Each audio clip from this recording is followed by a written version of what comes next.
My name is John Cullen, and I want to tell you a story. It's a story about a scandal, broken relationships, gossip, rumors, money, corporate rivalry, and curling. It's the story of Broomgate, how a single broom, yes, a broom, turned friends into foes and almost killed the 500-year-old sport of curling. It was a year I'd like to forget. Broomgate, available now. Frequency Podcast Network. Stories that matter, podcasts that resonate.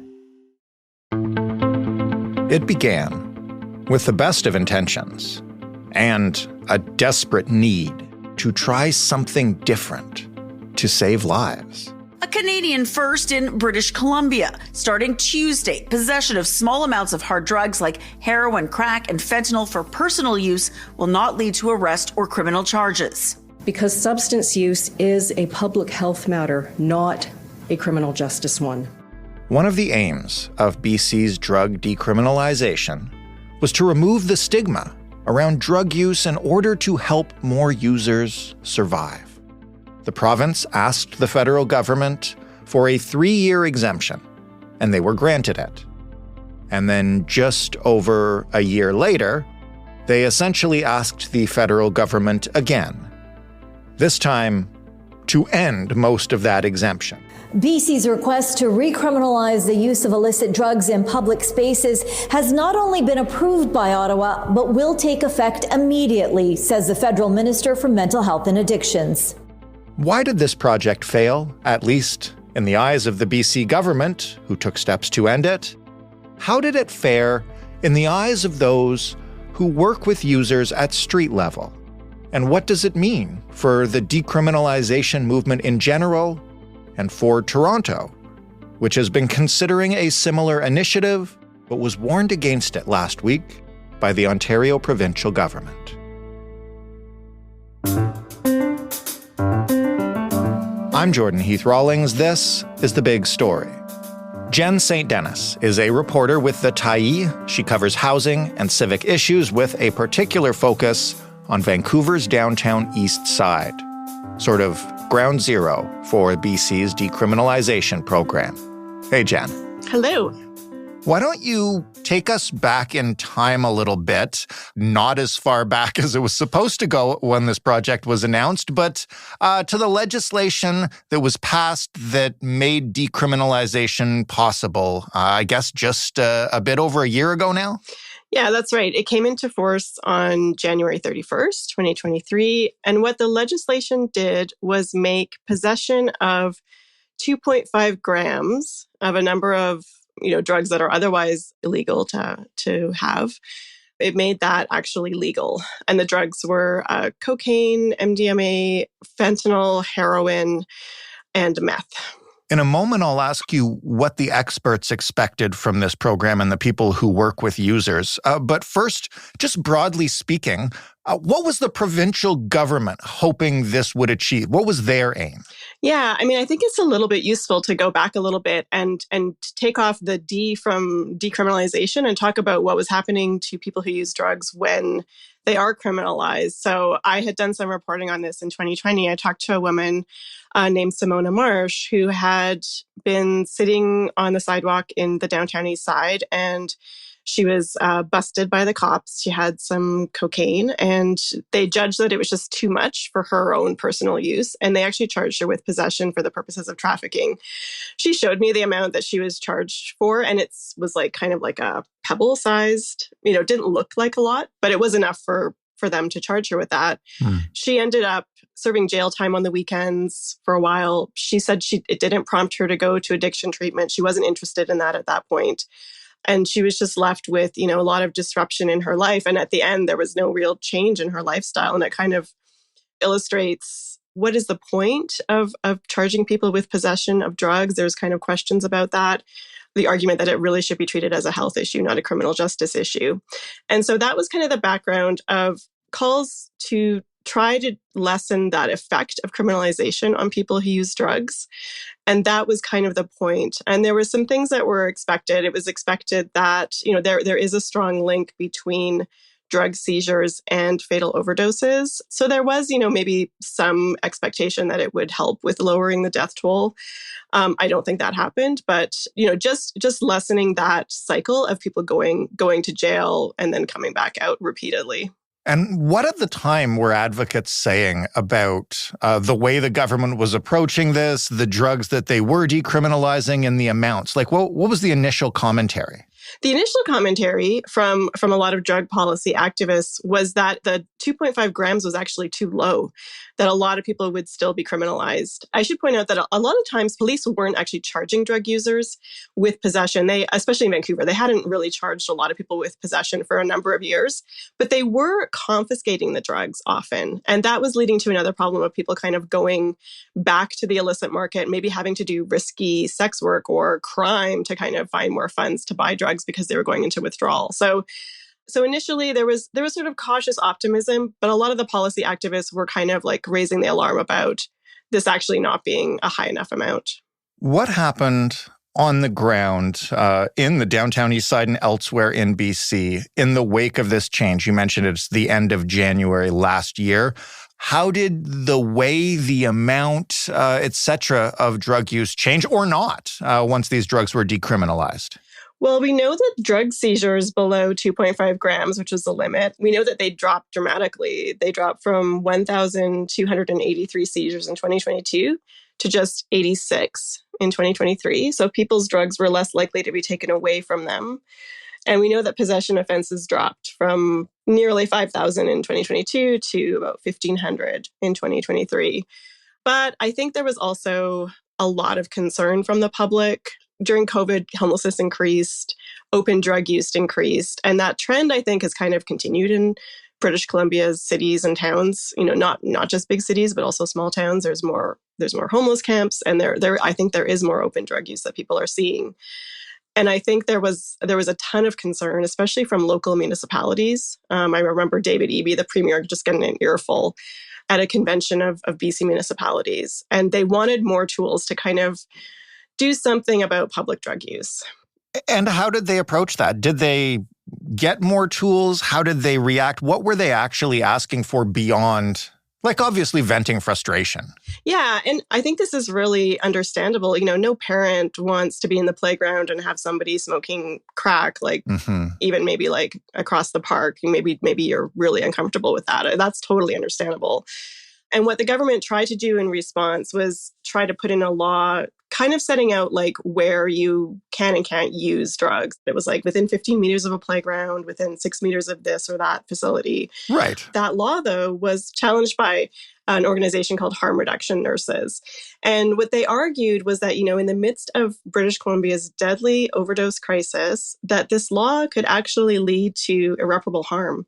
And the judge actually agreed with them. And so that law has not been allowed to be put into place. There's an injunction, and that court case continues. And so the public use then has continued apace, I guess. Yeah, and I think there's a question about whether public use actually did increase, but there were certainly some really troubling stories that started to circulate into the media.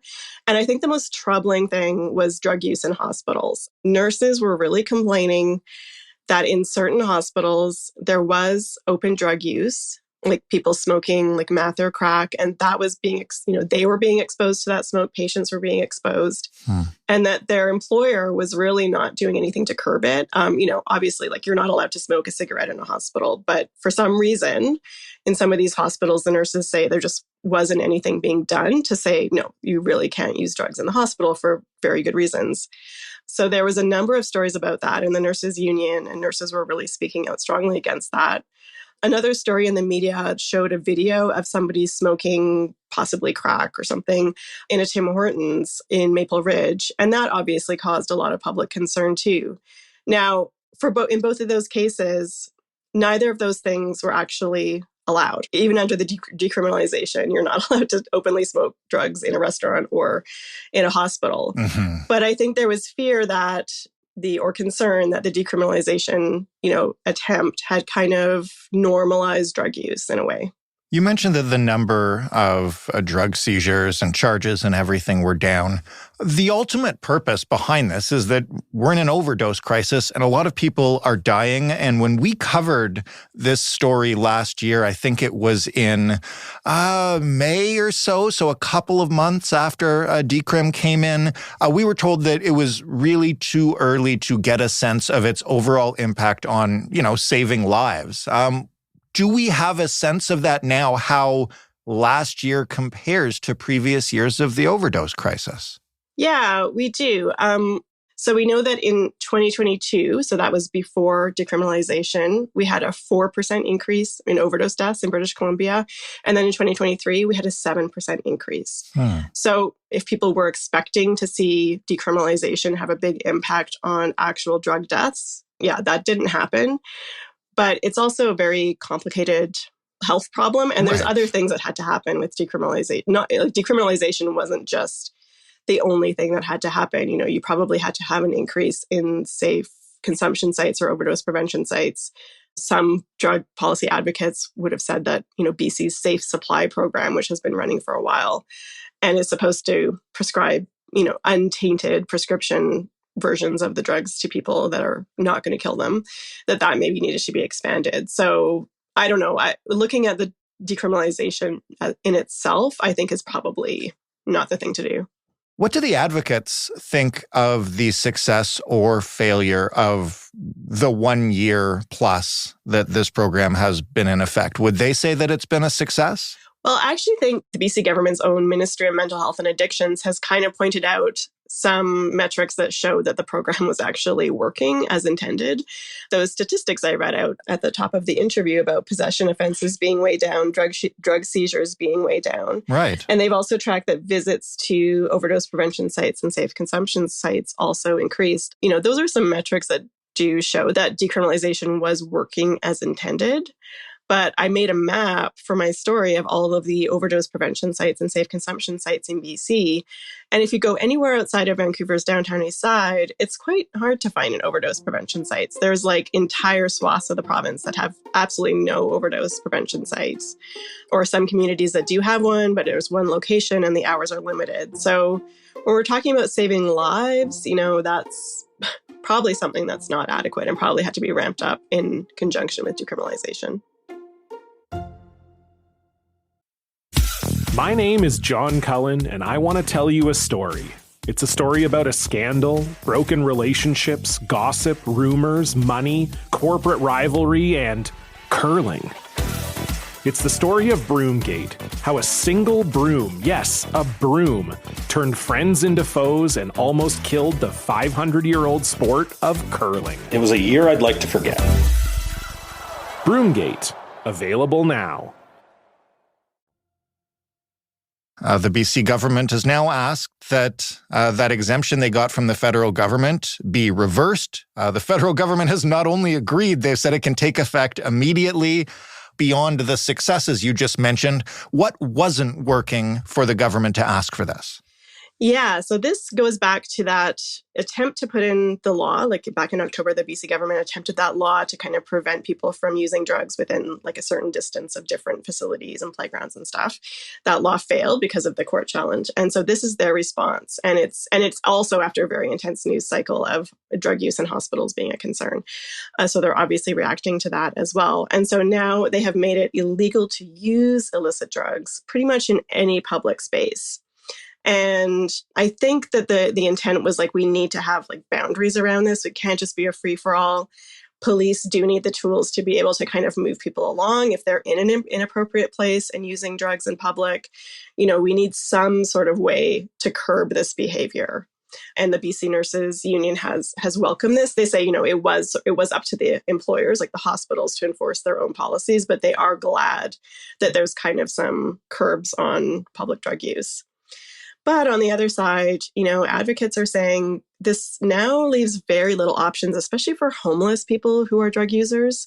This law is not going to apply to homeless shelters and overdose prevention sites. But if you're a homeless person in a community that does not have any overdose prevention site, or if you live in a neighborhood that's far away, you really have no option but to maybe go and hide your drug use now, because if you use in public, you can be criminalized by the police or told to move along.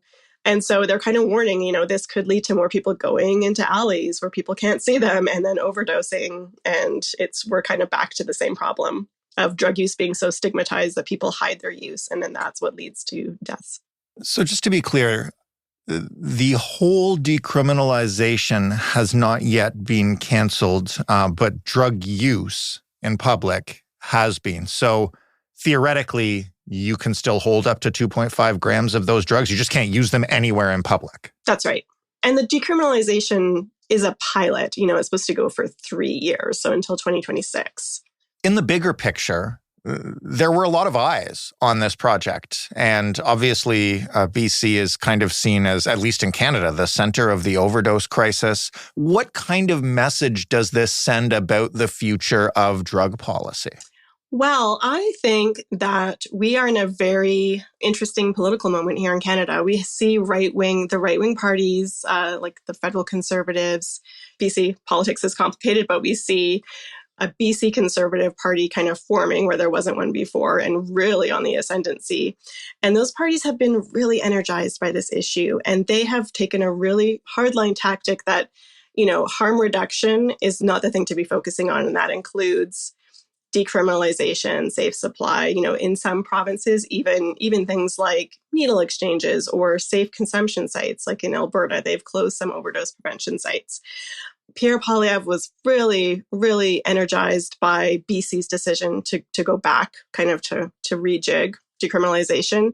He was in Parliament. He was calling the Prime Minister wacko.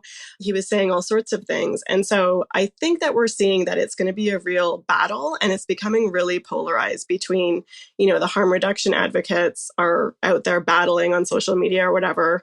And then you have kind of like the conservative politicians and their supporters battling back. And we're really going to see, I think we're really going to see that play out in the next few election cycles, provincially and federally. I know Ontario is not your beat, but I'm also wondering specifically if anyone involved in this saga, federally or provincially, has said anything about this decision's impact on Toronto, which was and may still be considering following exactly in BC's footsteps, despite the Ontario government, Conservative government, warning them just as we're doing this interview on Thursday, not to do that. But they were, I believe, on the verge of making this same request to the federal government. Do we know if this decision changes anything? I don't know if that would prevent Toronto from going ahead. Certainly, they're up against the same political headwinds with, the Doug Ford government kind of probably taking the same tack. And, the federal Conservatives have really seen this as a win for their interpretation of how the drug problem should be handled. I think that Toronto should probably maybe take some lessons from BC in terms of setting out what are the policies for hospitals? How are they going to be enforced? How to head off some of this stuff. How are you going to communicate this to the public? That drug war kind of language and ideology that we've been in for so long, for like the past 40 years, is a really strong message. And we're talking about kind of rolling it back. So how are we going to bring the public along, many of whom have experience with loved ones being in addiction and honestly like hoping that they will stop using drugs, not continue?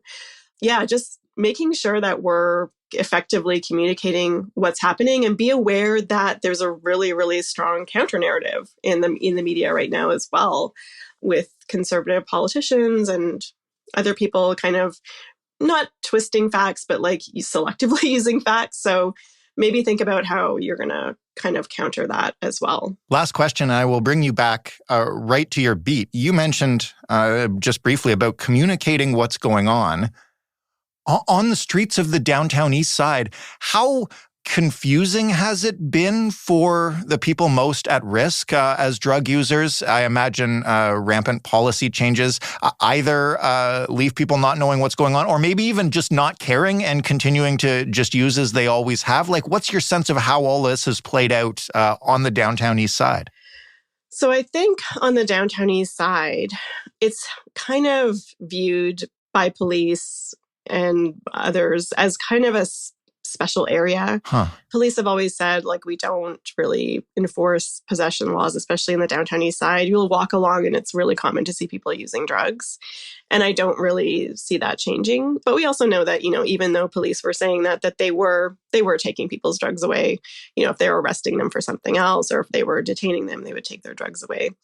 So I don't think that maybe much has changed in the downtown east side. There's also quite a huge concentration of safe consumption sites in the downtown east side. But I think the question for other municipalities is a little bit more interesting because you have communities like Richmond where there was some suggestion that we should plan for maybe putting an overdose prevention site into Richmond, which is a suburb of Vancouver. And there was huge community opposition, very, very intense community opposition to that. And so, I don't think you can make drug use illegal again without kind of wrestling with that question that, okay, if we're making it illegal to use drugs in public, then we need to have more spaces, more overdose prevention sites where people can go to use their drugs safely. And if we can't kind of increase those facilities and find a way to do that in the face of really intense public opposition often, then I think we really need to figure out that problem if we really want to improve this horrible and deadly problem. Jen, thank you so much, as always, for walking us through this. Thank you. Jen St. Denis, reporting for the Tyee.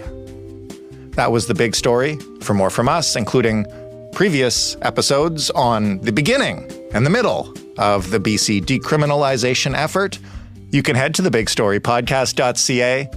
You can also send us some feedback if you've got anything to say about this episode. The way to do that by email is hello@thebigstorypodcast.ca. And by phone, it's 416-935-5935. The Big Story is in every podcast player. If you're taking a trip this weekend, preload a bunch of episodes and binge listen. Our downloads will thank you. Joseph Fish is the lead producer of The Big Story. Robin Simon is also a producer, as is this week Marshall Whitsed.